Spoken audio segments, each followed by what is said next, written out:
Hi అండి, నేను మీ Sridevi. So అందరూ ఎలా ఉన్నారు? నేనైతే చాలా చాలా బాగున్నాను. ఇంక ఇది వచ్చేసి ఈవినింగ్ బ్లాగ్ అండి. పిల్లలు స్కూల్ నుంచి అయితే వచ్చేసారు. వాళ్ళు ఫ్రెష్ అయ్యేలోపు ఫ్రూట్స్ కట్ చేద్దామని చెప్పేసి నేనైతే ఇక్కడ ఫ్రూట్స్ అయితే కట్ చేస్తున్నాను. Apple and dragon fruits cut చేస్తున్నానండి.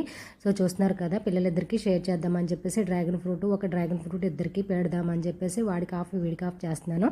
సో ఇంక ఇక్కడైతే పిల్లలైతే ఫ్రూట్స్ కట్ చేసిన తర్వాత ఇంకేమైనా ఉన్నాయమ్మా తింటానంటే బజ్జీలు తెచ్చుకుంటాం బయటకు వెళ్ళి అన్నారు. సో వద్దమ్మని అని చెప్పేసి నేను ఇంట్లోనే ఇడ్లీ పిండి దోశ పిండితో ఇలా పచ్చిమిర్చి సన్నగా ఉల్లిపాయల ముక్కలు పచ్చిమిర్చి ముక్కలు జీలకర్ర వేసి పునుకులాగా అయితే ఇంట్లో అయితే వేసేసానండి. ఇందులో పల్లీ చట్నీ నంచుకొని తింటే బాగుంటుంది కదా. సో ఇంట్లో అయితే పల్లీ చట్నీ అయితే లేదండి.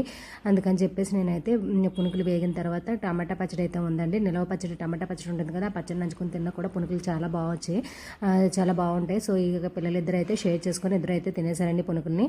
ఇంకా నైట్కి డిన్నర్లోకి అయితే బూందీ వంకాయ కర్రీ అయితే ప్రిపేర్ చేశాను. చాలా అంటే చాలా బాగా వచ్చింది. మనకి సింపుల్గా అయిపోతుంది కదండి రెసిపీ కూడా. ఇంక ఇంట్లో కూరగాయలు అయితే ఏమీ లేవు, అందుకని చెప్పి